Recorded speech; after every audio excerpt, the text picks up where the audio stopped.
রাসূল করিম সাল্লাল্লাহু আলাইহি ওয়াসাল্লাম বলেন যে তুমি প্রকৃত একজন মুমিন হওয়ার জন্য আমার প্রকৃত একজন আশিকে রাসূল হওয়ার জন্য সর্বপ্রথম যে জিনিসটা জরুরি সেটার নাম হলো প্রকৃত ঈমান, হাকিকি ঈমান। আর হাকিকি ঈমান হলো আমানতু বিল্লাহি ওয়া মালাইকাতিহি ওয়া কুতুবিহি ওয়া রুসুলিহি ওয়াল ইয়াউমিল আখিরি ওয়াল কদরি খাইরিহি ওয়া শাররিহি মিনাল্লাহি তাআলা ওয়াল বা'থি বা'দাল মাউত। সাতটা অদৃশ্য জিনিসের উপর তোমাকে পরিপূর্ণভাবে ঈমান আনয়ন করতে হবে।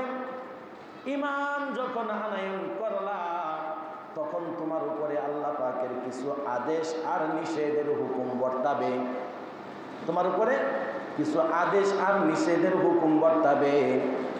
যেমনি ভাবে এই পৃথিবীর মধ্যে হাজারো নামকরণ করা কত ফ্যাক্টরি রয়েছে, গার্মেন্টস রয়েছে, কত ব্যবসা প্রতিষ্ঠান রয়েছে। প্রত্যেকটা ব্যবসা প্রতিষ্ঠানে ভিন্ন ভিন্ন নাম আছে না নাই?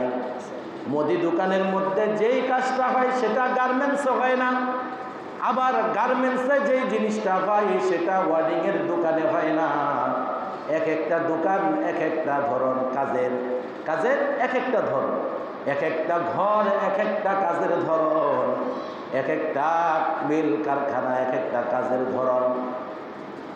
এই পৃথিবীর মধ্যে যতগুলো কারখানা রয়েছে, এক কারখানা থেকে যদি তুমি অন্য কোনো কারখানায় যাও, কারখানায় যাওয়ার আগ পর্যন্ত ওখানে তোমাকে অ্যাডমিট কার্ড না দেওয়ার আগ পর্যন্ত তোমার উপরে কোনো হুকুম বর্তাবে না, তোমার উপরে কোনো প্রকার হুকুমই বর্তাবে না। মেল ফ্যাক্টরি মালিক AMRGM যা কিছুই আছে তোমার দ্বারা কোনো কাজ করানো তাদের দ্বারা সম্ভব না, তোমাকে আদেশ করা তাদের জন্য অবশ্যই সম্ভব না, কারণ তুমি তাদের ফ্যাক্টরির আওতাধীন না। যখন তুমি কোনো একটা ফ্যাক্টরিতে ঢুকলা, সেখানে তুমি নিয়োগদান করলা, তোমাকে নিয়োগ দেওয়া হলো, প্রথম দিন যখন গেলা সেদিন তোমাকে তোমার কাজ বুঝাইয়া দেওয়া হলো যে তুমি এই ফ্লোরেই থাকবা, অন্য ফ্লোরে যাবা না। যেই ফ্লোরে তোমাকে থাকার জন্য বলেছে সেটা তোমার জন্য আদেশ, সেটা তোমার জন্য আদেশ। আর এই আদেশ মানা হল তোমার জন্য ওয়াজিব। আদেশ মানা কি? তোমার জন্য ওয়াজিব। আর তোমাকে যেই ফ্লোরে যাইতে মানা করছে ওইটার মধ্যে না যাওয়া, এটা হলো তোমার জন্য আবশ্যক। এটা কি তোমার জন্য আবশ্যক। আর এরপরেও যদি তুমি মালিকের হুকুমকে অবাধ্য করে অন্য ফ্লোরে যাও, তখন মালিকের পক্ষ থেকে তোমার আমার জন্য একটা পানিশমেন্টের ব্যবস্থা আছে না নাই? সর্বোপরি পানিশমেন্টের ব্যবস্থা হলো তোমাকে আমাকে চাকরিচ্যুত করা, তোমাকে আমাকে ফ্যাক্টরি থেকে বের করে দেওয়া, আছে না নাই? ফ্যাক্টরির নিয়ম কানুন না মানলে পড়ে, ফ্যাক্টরি থেকে বের করে দেয় কি দেয় না? কয়েকদিন পরে শুনি যে ট্যাক্সি থেকে, এই ফ্যাক্টরি থেকে, সেই ফ্যাক্টরি থেকে, নানান ধরনের ফ্যাক্টরিগুলো থেকে লোকজন ছাঁটাই হয়। কি হয়েছে? আন্দোলনের সময় আর একটা হাঙ্গুলো ডায় কথা বলছে, উঁচু আওয়াজে কথা বলছে, দৌড়াদৌড়ি করছে, যান বাঁচানোর জন্য দৌড়াক অথবা এমনি দৌড়াইছে তো চাকরি পাক, ঠিক না ব্যাঠি? তোর কোনো ভয় নাই, তুই ভিতরে দৌড়াইবি কে? সিসি ক্যামেরায় দেখছে, দেখে চাকরিচ্যুত করে দিছে। মাত্র একটা হুকুমের অবাধ্য হয়েছে। আপনার আমার রব, আপনার আমার মালিক বলে, বান্দারে এই দুনিয়ার মধ্যে তুমি যখন ঈমান আনলা, ঈমান নামক দৌলত যখন আমি আল্লাহ তোমাকে দিলাম, দেওয়ার পরে তোমার জন্য কিছু আদেশ আমি আল্লাহ পাকের পক্ষ থেকে আছে। কারণ তুমি এখন আমার দলের লোক, তুমি আমার ধর্মের লোক। আর এই দুনিয়ার মধ্যে সবচাইতে প্রিয় ধর্মের নাম হলো ইসলাম। আর এই ধর্মটা আমি আল্লাহর নিকট পছন্দ। সুবহানাল্লাহ। যখন তুমি ঈমান আনলা, ঈমান আনার আগে তোমার উপরে কোনো বাধ্যবাধকতা নেই। নামাজ পড়ো, কোনো সমস্যা নেই, না পড়লেও কোনো সমস্যা নেই। সাজদা একটার জায়গায় 10টা দিলেও কোনো সমস্যা নেই, ঠিক না বেঠি? হ্যাঁ, হালাল হারাম তমিজ করে চলো অথবা না করো, সুদ খাও ঘুষ খাও, কোনো সমস্যা নাই। কারণ তুমি তো ইসলামের অন্তর্ভুক্ত না, তোমার ভিতরে ঈমান নাই, তোমার জন্য কি নাই? ঈমান নাই। আর যেই ব্যক্তি বেঈমান, যে ব্যক্তি কি বেঈমান, যে করেছে লা ইলাহা ইল্লাল্লাহু মুহাম্মাদুর রাসূলুল্লাহ। রাসূল করিম সাল্লাল্লাহু আলাইহি ওয়াসাল্লাম বলেন যে আদনা থেকে আদনা ঈমানও যার মধ্যে থাকবে, আদনা থেকে আদনা ঈমানের আলোর বাতি যার ভিতরে জ্বলবে, হাশরের ময়দানে সে তার পাপের প্রায়শ্চিত্ত করে শেষ মুহূর্তে সে জান্নাতের মধ্যে থাকবে। আল্লাহু আকবার বলে। আর যে ব্যক্তি বেঈমান, যার ঈমান নাই, যার কি নাই? ঈমান নাই, রাসূল করিম সাল্লাল্লাহু আলাইহি ওয়াসাল্লাম বলেন তাকে জাহান্নামে নিক্ষেপ করা হবে খালিদিনা ফিহা আবাদা, খালিদিনা ফিহা আবাদা। সে যে কতকাল ওখানে থাকবে তার কোনো সীমা রেখা নেই। তার জন্য আবাসস্থলী হলো জাহান্নাম। তার আবাসস্থলী কি? জাহান্নাম। ওই জাহান্নাম থেকে মুক্তি পাওয়ার কোনো রাস্তাই নাই, কারণ জাহান্নাম থেকে মুক্তি পাওয়ার মেডিসিন যেটা, সেটার নাম হলো ঈমান। সেটার নাম কি? ঈমান। ঈমান আমাদের মধ্যে আছে, আলহামদুলিল্লাহ বলে। যে ঈমানের আলো আমরা শুক্রবারে দেখতে পাই, শুক্রবার আসলে পরে আলহামদুলিল্লাহ ঈমানের আলো যাদের মধ্যে আছে তাদেরকে দেখতে পাই। আর যাদের মধ্যে ঈমানের আলো একটু কম তাদেরকে 2 সপ্তাহে একবার দেখি, যাদের মধ্যে আরো কম তাদেরকে মাসে একবার দেখি, যাদের মধ্যে নিবি নিবি করে জ্বলে, জ্বলে আর নিবে, জ্বলে আর নিবে, এদেরকে দেখতে পাই বছরে 2 দিন। আছে না নাই? এদেরকেও দেখা যায়, এদের ভিতরে ঈমান আছে। ঈমান না থাকলে তো ঈদের নামাজে আসতো না, ঠিক না বেঠিক? নামাজের মধ্যে আসতো না। তো এই বছরে 2 দিন আছে, এতেও তাকে আপনার বেঈমান বলা যাবে না। তার ভিতরে ঈমান আছে, কিন্তু তার ঈমানের আলো জ্বলে আর নিবে, তার মধ্যেও কিঞ্চিত ঈমান আছে। কই যে জ্বলেন না আর নিবেন না, বছরে 2 ঈদের মধ্যে আসে, এদের জন্য জান্নাতের ব্যবস্থা আছে। আল্লাহু আকবার। কারণ তার ভিতরে তো ঈমান ছিল, তার ভিতরে বিশ্বাস ছিল কি যে আল্লাহ এক। আল্লাহ কি? এক। আল্লাহর সঙ্গে কোনো অংশীদারিত্ব নেই। 1 লক্ষ মতান্তরে 2,24,000 পয়গম্বর, এদের মধ্যে সর্বশ্রেষ্ঠ নবীর নাম হলো মুহাম্মদুর রাসূলুল্লাহ সাল্লাল্লাহু আলাইহি ওয়াসাল্লাম। তাকে আখিরি জামানার নবী, শেষ নবী বলে বিশ্বাস স্থাপন করত। আবার অনেক সময় বলতো যে কপালে যা আছে তাই হবে। তার মানে সে তকদিরকেও বিশ্বাস করে, তকদিরকে কি করে? বিশ্বাস করে। আবার একজন মনে করেন শিরক করতে চায়, কয় আরে মিয়া তুমি কি করতেছো? কোন বাবার দরবারে যাও গরু লইয়া? বৃষ্টির জন্য বাবার দরবারে গেলে লাভ হবে? বৃষ্টির মালিক তো হলো আল্লাহ। বৃষ্টির মালিক কে? আল্লাহ। ছেলের জন্য বাবার দরবারে দৌড় পারো, ছেলে দেওয়ার ক্ষমতা বাবার নাই। ছেলে দেওয়ার ক্ষমতা কার? আল্লাহ। বৃষ্টি দেওয়ার ক্ষমতা কার? অদৃশ্যের সংবাদগুলো জানার ক্ষমতা কার? আল্লাহ তাআলা রাব্বুল আলামিন বলেন, ইন্নাল্লাহা ইনদাহু ইলমুস সাআ ওয়া ইউনাজ্জিলুল গায়সা ওয়া ইয়ালামু মা ফিল আরহাম ওয়া মা তাদরি নাফসুম মাযা তাকসিবু গাদা ওয়া মা তাদরি নাফসুম বিআইয়ি আরদিন তামুত। যে এই 5টা অদৃশ্যের সংবাদ, এই 5টা জিনিসের সংবাদ কেবলমাত্র একমাত্র জানি আমি আল্লাহ। কোনো নবী জানে না, ওলি জানে না, শহীদ জানে না, গায়জি কেউ জানে না, দুনিয়ার কোনো মানুষ জানে না, কোনো সৃষ্টিজীব জানে না। যেগুলো জানি কে? একমাত্র আমি আল্লাহ। তার মধ্যে 1 নম্বরে কি? কিয়ামত কখন সংগঠিত হবে, কোন দিন হবে, কোন সময় হবে, সেই খবর জানে কে? আওয়াজ দিয়ে বলেন না, জানে কে? এখন আল্লাহ পাকের এই অদৃশ্য সংবাদের উপরে যদি আমি মাতাব্বরি করতে চাই, আগামী মে মাসের 10 তারিখে কিয়ামত হয়ে যাবে, এরকম ঘোষণা আছে কি নাই? আছে না? অতীতে অনেক ঘোষণা এমন আসছে যে ডিসেম্বরের আগেই কিন্তু কিয়ামত, ডিসেম্বরের 2 তারিখে, নভেম্বরের 1 তারিখে, জানুয়ারি মাসের 1 তারিখে কিন্তু বিশাল ভূমিকম্প, যেই ভূমিকম্পে বাংলাদেশ উল্টায় যাবে। এমন কিছু অদৃশ্য সংবাদ আছে কি নাই? এই সমস্ত অদৃশ্যের সংবাদ যারা বলে, এরা আমি আল্লাহর কুদরতের উপরে তারা মাতাব্বরি করলো। আর যে কুদরতের উপরে মাতাব্বরি করলো, সে যদি মুসলমানের কাতারেও থাকে তখন আর সে মুসলমান থাকে না, তার ঈমান চলে গিয়ে সে বেঈমান হয়ে যায়। ঈমান চলে গিয়ে কি হয়ে যায়? বেঈমান হয়ে যায়। এখন তোমার আমার যে কিঞ্চিত ঈমান আছে, কিঞ্চিত ঈমান যে আছে, এটাকে বুঝবো কিভাবে? বুঝবোটা কিভাবে? কারণ তুমি আমি তো হালাল হারামের তমিজ করি না, শরীয়ত নিয়ে ঘাটাঘাটি করি না, মসজিদের মধ্যে আসি না, শুক্রবারেও আসি না, বছরে আসি 2 দিন।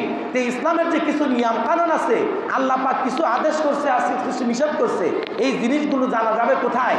কারখানায় গেলে যাওয়া যাবে? হ্যাঁ, বড় বিশাল বড় এক ফ্যাক্টরিতে গেলে মনে হয় জানা যায়। বিষয়টা কি এরকম নাকি? না, তোমার আমার মহল্লার মসজিদে গেলে এগুলো জানা যায়। তো তুমি আমি মসজিদে আনার দরকার আছে না নাই? যাওয়ার দরকার আছে। সারা সপ্তাহ যদি নাও আসতে পারি, অন্তত শুক্রবার দিন আগে আগে আসবো, আইসা আগের কাতারে বসবো। আগের কাতারে বসলে পরে একটা উট কুরবানির সব, সুবহানাল্লাহ কর না। হুজুর আমার উট কুরবানির দরকার নেই, এলাকা আমি দ্বিতীয় কাতারে বসি। আছে না?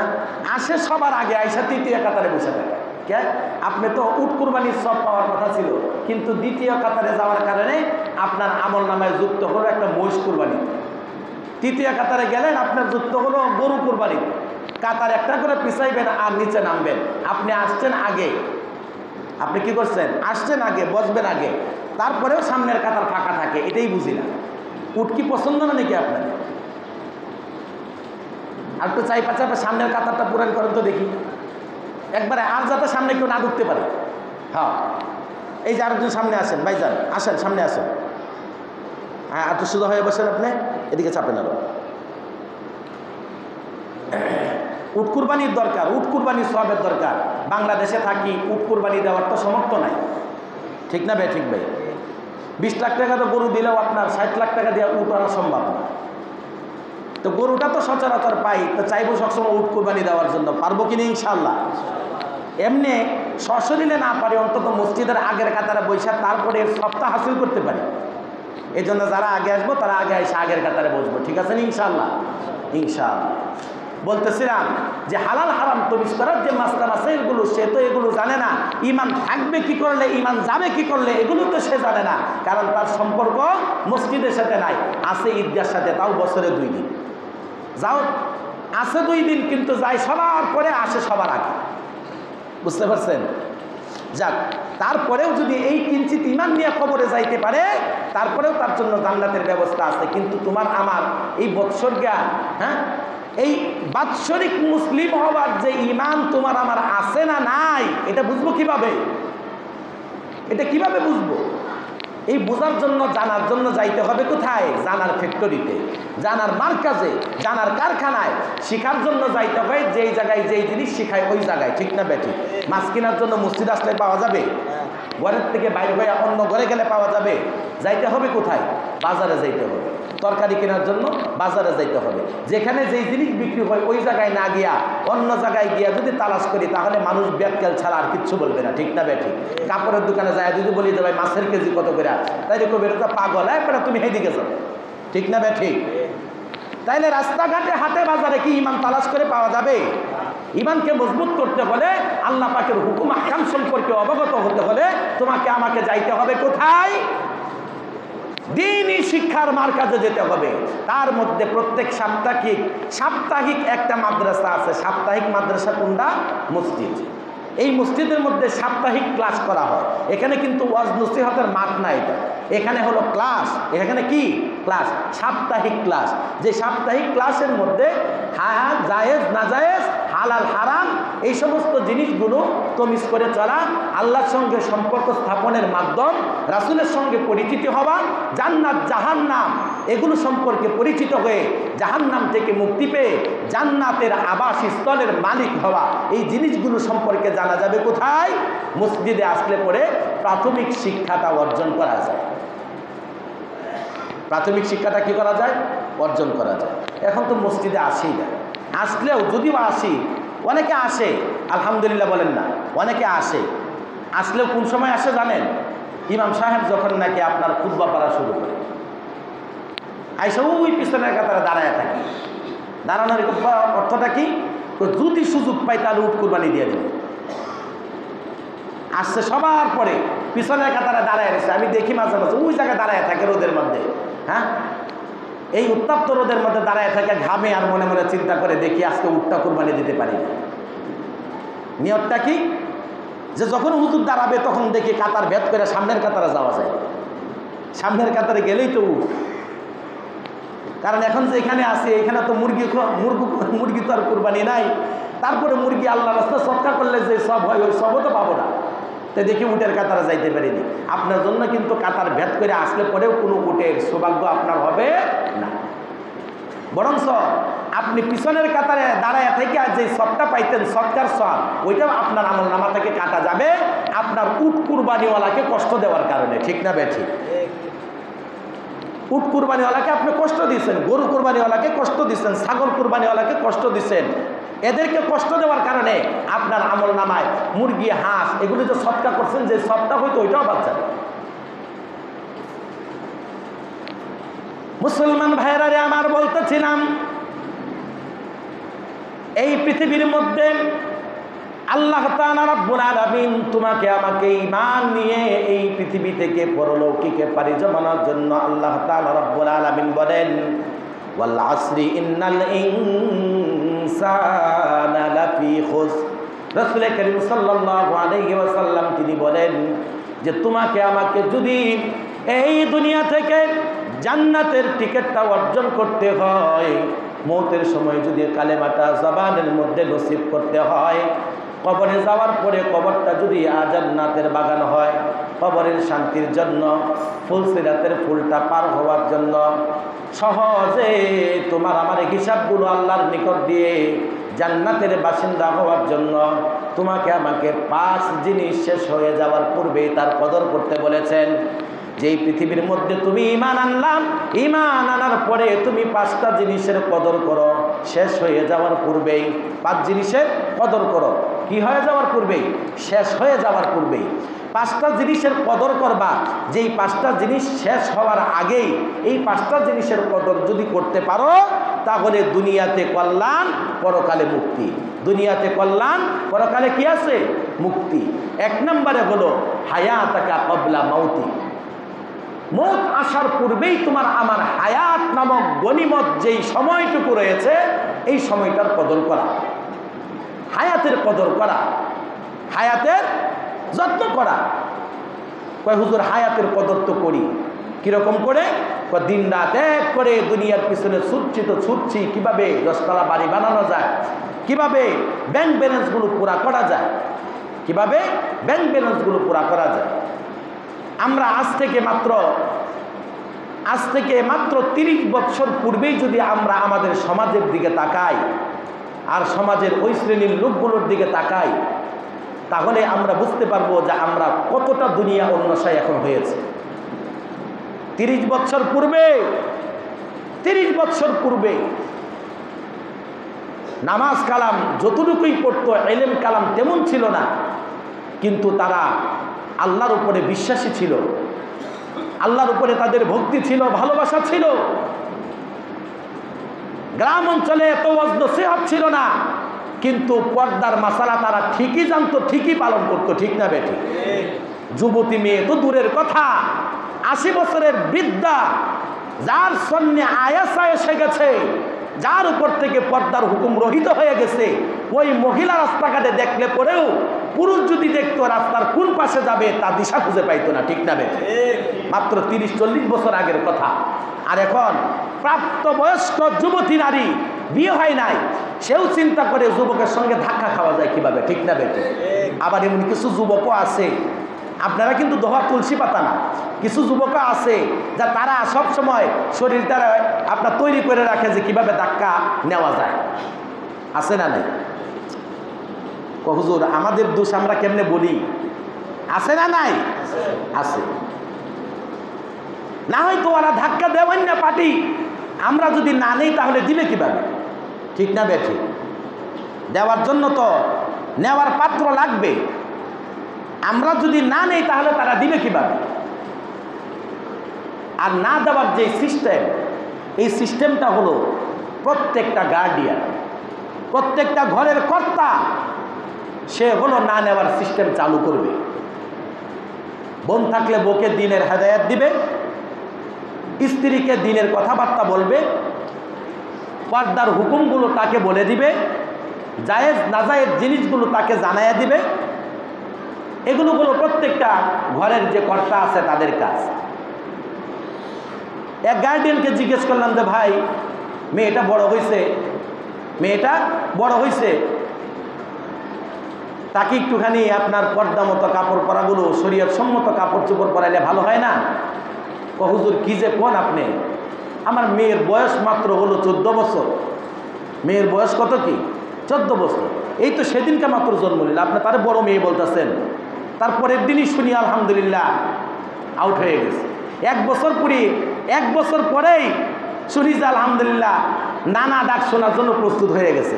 মেয়ে এখনো ছোট, বুঝেন নাই আপনার? তো ছোটবেলা থেকেই তাকে পর্দার নসিহত করতে হবে, আল্লাহ পাকের হুকুম আহকামগুলো সম্পর্কে তাকে অবগত করতে হবে। মেয়ে যাতে বিপথে না যায় তার জন্য ছোটবেলা থেকেই গাছটাকে ওই তরিকায় উঠাইতে হবে। গাছের ঠাল যখন মোটা হয়ে যায় তখন তার মধ্যে শিকল দিয়া বান্ধা দিলেও তা নিয়ন্ত্রণে আসবে না, ঠিক না বেঠিক? আর ছোটবেলা যদি একটা চিকন সুতা দিয়া বান্ধা দিতাম তাইলে সেটা নিয়ন্ত্রণে আইসা যাইতো, শ্বাসে আসাই যাইতো। যেভাবে মন চাইতো ওইভাবে টালটাকে নিতে পারতাম, অন্যের জমি থেকে ফিরাইয়া নিজের ঘরের দিকে দিতে পারতাম, নিজের উঠানের দিকে দিতে পারতাম, ছোটবেলা থেকেই যদি চেষ্টা করতাম। আর যখন মোটা হয়ে গেছে তখন যদি বেশি চেষ্টা করি, শিকল দিয়ে বান্ধা টানাটানি করি, তাহলে একবারে গোড়া থেকে ভেঙে যাবে, ঠিক না বেঠিক? আছে না নাই? কত বড় বড় ঠাল তাদের উপরে চাপ প্রয়োগ করার কারণে রাতের অন্ধকারে শয়তানের ওয়াসওয়াসায় পড়ে বিষ খায়, ফাঁস লয়, আছে না নাই? ছাদ থেকে পড়ে আত্মহত্যা করে, আছে না নাই? কিসের কারণে? ওই যে শিকল দিয়ে বান্ধা টান দিছে। কিন্তু ছোটবেলা তাকে কি করে নাই? সুতা দিয়ে বান্ধে নাই, এখন শিকল দিয়ে বান্ধা টান দিছে। এই জন্য ভাই দোস্ত বুজুর্গ, তোমাকে আমাকে যেই জিনিসগুলোর মধ্য থেকে গুনাহ করলে পরে জাহান্নামী হতে হবে, ওই সমস্ত জিনিসগুলো থেকে তোমাকে আমাকে ফিরতে হবে। তুমি আমি নামাজ পড়ি ঠিক আছে, কিন্তু বউ বেপর্দা চলে, বোন বেপর্দা চলে, তোমার আমার ভাই বউ বেপর্দা চলে, তোমার আমার ঘরের যেই নিকটতম রক্তের সম্পর্কে আত্মীয় স্বজন আছে তারা বেপর্দা চলে। তাদেরকে বেপর্দায় চালায়া তুমি আমি নামাজ পড়ি, তাদেরকে কোনো কিছু বলি না, তোমার আমার এই নামাজ চাইরানার কাজে আসবে না, চাইরানার কাজে আসবে না।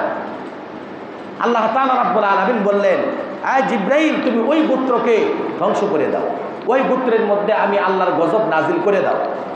আল্লাহ তাআলা রাব্বুল আলামিনকে বললেন, আল্লাহ ওই গোত্রের মধ্যে তো এমন এক ব্যক্তি আছে, এমন একজন লোক আছে যেই লোক প্রতিনিয়ত তোমার গুণকীর্তন করে, তুমি তাকে চিনো, তোমার কাছে তার পরিচয়টা অনেক সুন্দর, ইতিমধ্যে সে জান্নাতের মেহমান হয়ে গেছে। আল্লাহ তাআলা রাব্বুল আলামিন বলেন যে তুমি তাকে সহই ধ্বংস করে দাও, তাকে সহই কি করো? ধ্বংস করে দাও।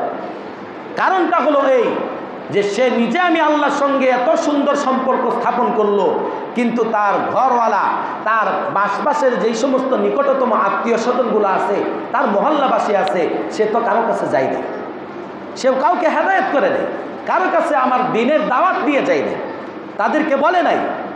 দেখেন চিন্তা করে, এত বড় দরজা কামানোর পরেও, এত বড় মাকাম অর্জন করার পরেও আল্লাহ তাআলা রাব্বুল আলামিন বললেন তাকে ধ্বংস করে দাও।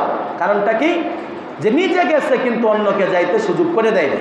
এই জন্য তোমাকে আমাকে নিজেকে জাহান্নামের আগুন থেকে বাঁচতে হবে। হ্যাঁ, আল্লাহ তাআলা রাব্বুল আলামিন বলে দিয়েছেন, কু আহলিকুম নারা, যে তুমি তোমার নিজের আগুন থেকে বাঁচো এবং তোমার পরিবার পরিজন যারা আছে তাদেরকে জাহান্নামের আগুন থেকে বাঁচাও।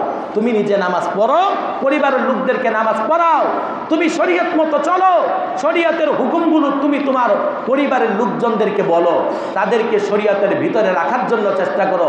তুমি হারাম থেকে বেঁচে থাকো, তোমার ভাই বেরাদার তাদেরকেও হারাম থেকে বাঁচাও। তুমি জাহান্নাম থেকে বাঁচতে চাইতেছ, তুমি তো প্রকৃতপক্ষে তাদেরকে মুহাব্বত তখনই করবা যখন তুমি তাদেরকে জাহান্নামের আগুন থেকে বাঁচানোর চেষ্টা করবা। দুনিয়ার আগুন কিচ্ছু না, দুনিয়ার আগুন কিচ্ছু না। মুসলমান, জাহান্নামের ভয়াবহ আগুন থেকে যেই ব্যক্তি আমাকে বাঁচানোর চেষ্টা করে সেই সবচাইতে বড় হিতাকাঙ্ক্ষী, সে সবচাইতে বড় আমার কল্যাণকামী, তার চাইতে বড় কল্যাণকামী এই পৃথিবীতে আর একজন নেই। কিন্তু আমরা তো তাকে কল্যাণকামী মনে করি না, আমরা তাকে মনে করি ভীতির কারণ, আমরা তাকে মনে করি ভয়ের কারণ। তারা দেখলে আমরা ভয় পাই, তাদেরকে দেখলে আমরা পালায়ন করি, করে কি করি না? বুঝেন না আপনারা?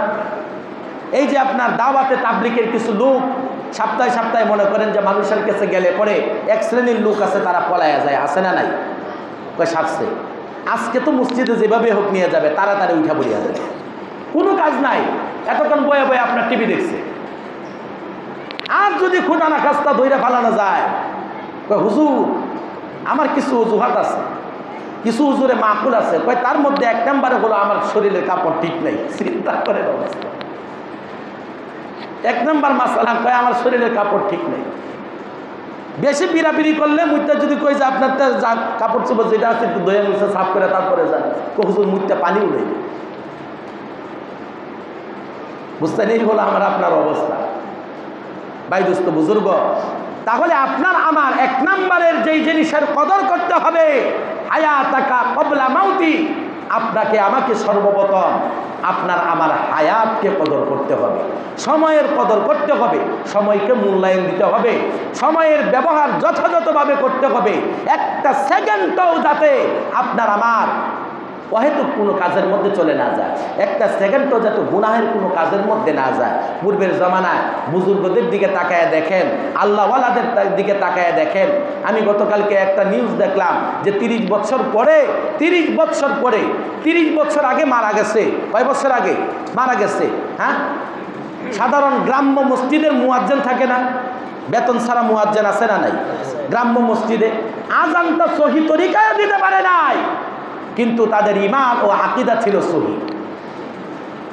অক্ষরগুলো যথাযথভাবে উচ্চারণ করতে না পারলে পরেও, সুরওয়ালা আজান না হলে পরেও তার ঈমান ছিল মজবুত, আল্লাহর উপরে তার অগাধ বিশ্বাস ছিল।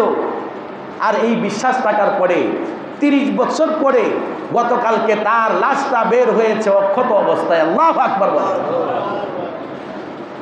মসজিদের পিছনের দিকে তাকে মাটি দিছে, যে কোনো কারণবশত সেই মাটি খননের জন্য কিছু লেবার যখন লাগলো, বাল্লা মাটি খনন করার পরে দেখতেছে যে মাথার যে বানটা ছিল যেভাবে খুলে দিছিল ওভাবেই আছে। লাশটাকে টাইনা বের করলেন, বের করে দেওয়ার পরে এলাকার যার বাবা, তার বয়স 30 বছর পার হওয়ার পরে তাকে দেখলাম যে এখন তার বয়সও আপনার যায় দেখা চোখের পানি দই ছাইরা দিয়া, এটা তো আমার আব্বা। এটা কে? আমার আব্বা। তো এই 30 বছর পরেও যে লাশটা অক্ষত পাওয়া যায়, তার আলামত ভালো না খারাপ? আওয়াজ দিয়ে বলেন না, ভালো না খারাপ? আল্লাহু আকবার, আল্লাহু আকবার। তার আলামত অবশ্যই ভালো, তার আমলও ভালো। আমরা তাকে হিসাব করি সে জান্নাতের মেহমান। আল্লাহু আকবার বলেন না, সে জান্নাতের মেহমান। এই জন্য ভাই দোস্ত বুজুর্গ, আপনাকে আমাকে আপনার আমার এই মূল্যবান সময়টাকে কাজে লাগাইতে হবে। পূর্বের যুগের বুজুর্গরা সময়টাকে কাজে লাগাইতেন এমনি ভাবে, একটা মুহূর্ত দুনিয়ার কোনো কাজের দিকে তার মনোনিবেশ হইত না। একজন আলেমের পরিবার, সে এইভাবে তার সময়টাকে অতিবাহিত করতেন, নিজে কিতাবের মধ্যে মগ্ন থাকতেন, মাসলা মাসাইলগুলো ইস্তিমবাদ করতেন, নিজের ছেলে সন্তানগুলোকে মাসলা মাসাইল ইস্তিমবাদ করার জন্য প্রতিনিয়ত কিতাবের মধ্যে মনোনিবেশ করার পর্যাপ্ত পরিমাণ চেষ্টা তিনি করতেন।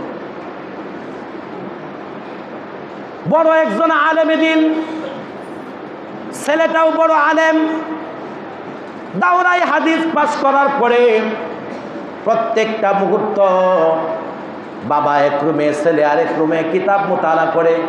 কি করে? বাবা এক রুমে, ছেলে আরেক রুমে, দুইজনে মিলে বাপ বেটায় কিতাব মোতালা করে। এখন তো অহরহ দাওরায়ে হাদিসের কিতাব পাওয়া যায়, ফতুয়ার অনেক কিতাব মতন বাংলাদেশেই পাওয়া যায়। এখন থেকে নিয়ে মাত্র 30-40 বছর আগে যদি দাওরায়ে হাদিস পাস করতে হতো, তাহলে ভারতে দেওবন্দে যাওয়া ছাড়া কোনো রাস্তা ছিল না। দেওবন্দ থেকে দাওরায়ে হাদিস পাস করতে হতো। দাওরায়ে হাদিসে বুখারী শরীফ, বুখারী আউয়াল, বুখারী সানি, তিরমিজি, আবু দাউদ, মুসলিম, এগুলো বাংলাদেশে পাওয়া যেত না। এগুলো আপনার ওই জায়গায় ছিল, ওই জায়গা থেকে এগুলো যায় পড়ে আসতে হইত। উসুলুল ইফতা, ফতোয়ার যতগুলো কিতাব আছে, এই কিতাবগুলো ওই জায়গা থেকে পড়ে আসতে হইত। আর এখন তো প্রত্যেকটা মহল্লায় মহল্লায় দাওরায়ে হাদিস পর্যন্ত মাদ্রাসা আছে, আছে না নাই? দাওরায়ে হাদিস পর্যন্ত মাদ্রাসা আছে। আমি একজন লোক, আমার কাছে এই দাওরায়ে হাদিসের 2 সেট কিতাব, ফতোয়ার অর্থাৎ ইফতার কিতাব 1 সেট, এছাড়াও প্রাসঙ্গিক ফতোয়াজনক আরো কিতাবের কোনো অভাব নেই। আমার কাছে কত কিতাব, এরকম করে মাওলানা পড়তেছে, দাওরায় হাদিস পাস করছে, তাদের ঘরগুলো তালাশ করলে দেখা যাবে 1 সেট 2 সেট পাওয়াই যেতেছে।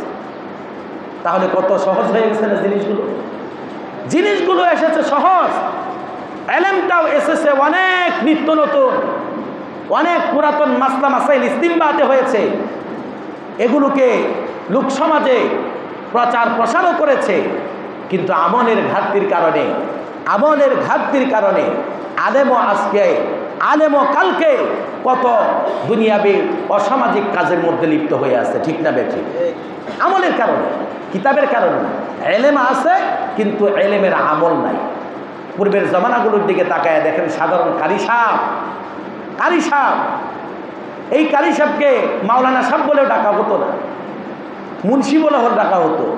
আমাদের দেশে মুন্সি কয়ে ডাকে, মৌলবী কয়ে ডাকে।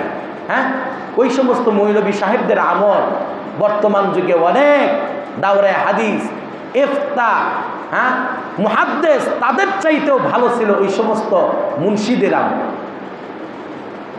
এই জন্য ভাই দোস্ত বুজুর্গ, সময়টাকে তারে কাজে লাগানোর বদলতে এদের চাইতে বড় দাবি হয়ে গেছে। সময়ের ব্যবহার যথাযথভাবে করার কারণে বলতেছিলাম, বাবা এক রুমে, ছেলে আরেক রুমে কিতাব মোতালা করতেছে। এক পর্যায়ে ঘরের মধ্যে কিছু কাজের লোক থাকে না, নাই আছে না? তা তার মধ্যে একজন ছাত্রকে ছেলে ডাক দিয়ে বলতেছে, বাবা তুমি আমাকে একটুখানি পানি খাওয়াও, আমাকে একটুখানি কি করো, পানি খাওয়াও। তো বাবা এই কথা শুনে ফেলাইছে। এই কথা শুইনা বাবার চোখ দিয়ে অনর্গল পানি পড়তেছে আল্লাহর দরবারে, সেজদায় রত হয়ে কান্নাকাটি করতেছে, আল্লাহ আমার পরে বুঝি আর আমার পরিবারের মধ্যে এলেম থাকবে না। আজকে দাওরায়ে হাদিসের মতো এত বড় একটি কিতাব, এই কিতাব মোতালা করতে গিয়ে আমার ছেলের পানির পিপাসা পাইছে, আর সেই পানির পিপাসার কথা তার জেহানে আইসা গেছে গা, সে কিতাব পড়া বাদ দিয়ে পানি চাইতেছে, আমার ফ্যামিলি থেকে বুঝি এলেম চলে যাইতেছে। খাদেমকে ডাক দিলেন, খাদেম হুজুরের কাছে বলল, হুজুর আমি খাদেম হাজির। ছেলেটা কি চাইলো হুজুর? ছেলেটা পানি চাইছে। খাদেমকে বলল, ছেলে রে, আমার সন্তানকে তুমি পানি দিবা না দিবা কেরোসিন? কি দিবা? কেরোসিন দিবা। সেজদায় পড়ে কান্নাকাটি করে আল্লাহর দরবারে দোয়া করতেছে, আল্লাহ আর কয়েকটা যুগ আমার পরিবারের মধ্যে তুমি এলেমটাকে তরুতাজা রাখো। খাদেম 1 গ্লাস কেরোসিন নিয়ে দিছে, 1 গ্লাস কেরোসিন নিয়ে দিছে। কিতাবের মধ্যে এতই মগ্ন ছিল, সময়ের গুরুত্ব তারা এতই দিছে, মাসলা মাসাইল গুরু তারা এমনিভাবে ইস্তেদাদ করেছেন যে কেরোসিন 1 গ্লাস খায়া পালাইছে, কেরোসিন খাইলো না পানি খাইলো এই খবর তার মধ্যে নাই। আল্লাহু আকবার বলে। খাদেমকে জিজ্ঞেস করলো, খাদেম ছেলে কি খাইছিনি? কহ হুজুর কেরোসিনটা খায়া ফেলাইছে। বাবা বলতেছে, আলহামদুলিল্লাহ, আমার ফ্যামিলির মধ্যে, আমার বংশের মধ্যে আরো কিছু কাল এলেম বুঝি তরুতাজা থাকবে, এলেম তরুতাজা থাকবে। তুমি আমল করবা আর দুনিয়ার নিশা তোমার মধ্যে ঢুকবে। তুমি দিনে আলেম তলব করবা, তোমার মধ্যে দুনিয়ার খায়সাত থাকবে। তুমি নামাজ পড়বা, তোমার মধ্যে বুক বিলাস থাকবে, লোভ লালসা থাকবে। তুমি নামাজ পড়বা, তোমার ঘরের লোকগুলো বেপরদা চলবে। নামাজ, ইবাদত, বন্দিগি আর বেপরদা, লোভ লালসা ইত্যাদি, এই সব জিনিসগুলো এক না, এগুলো সম্পূর্ণ আলাদা আলাদা জিনিস। এই জন্য ভাই দুস্থ বুজুর্গ, আপনাকে আমাকে হায়াতের কদর করতে হবে, হায়াতের মূল্যায়ন করতে হবে। বুজুর্গ আনে দিন ট্রেন দিয়ে রাস্তা দিয়ে যাইতেছে, ট্রেন আরোহণ করে ট্রেনের মধ্যে উঠছে, বসন্ত অবস্থায় ট্রেনের মধ্যে তসবিহ তাহলিল করতেছে। এখন এস্তেঞ্জার চাপ হয় কি হয় না? এস্তেঞ্জার হাজত হয় না? পায়খানা প্রস্রাবের হাজত হয় না? এখন পায়খানা প্রস্রাবের হাজত হওয়ার কারণে সে এস্তেঞ্জায় গমন করছে। এখন এস্তেঞ্জার ভিতরে তো জিকির করা নিষেধ, তসবিহ তাহলিল করা নিষেধ। এখন বুজুর্গ ভিতরে বসে চিন্তা করতেছে, হাই হাই এই সময়টা কোন কাজে ব্যয় করা যায়, এই সময়টা কোন কাজে ব্যয় করা যায়। বাম দিকে তাকায় দেখতেছে যে এস্তেঞ্জার যে বদনাটা আছে এটা অনেক ময়লা, এটা কি অনেক ময়লা। এই ময়লাযুক্ত এস্তেঞ্জার সেই বদনাটা নিজের হাতে এটাকে পরিষ্কার করে সুন্দর করে চাকচিক্য করে দিলেন। এস্তেঞ্জাও সামলো, ময়লাযুক্ত বদনাটাকে পরিষ্কার করেও দিল। এরপরে যেই ব্যক্তি গেল, এই পেরে যেই ব্যক্তি গেল, সে পরিষ্কার পরিচ্ছন্ন একটা বদনা দেখা তার এস্তেঞ্জাটা অনেক ভালো হইল। ওই ব্যক্তির ভিতর থেকে দোয়া আসলো কি আসলো না? আওয়াজ দিয়া বলেন আসলো কি আসলো না?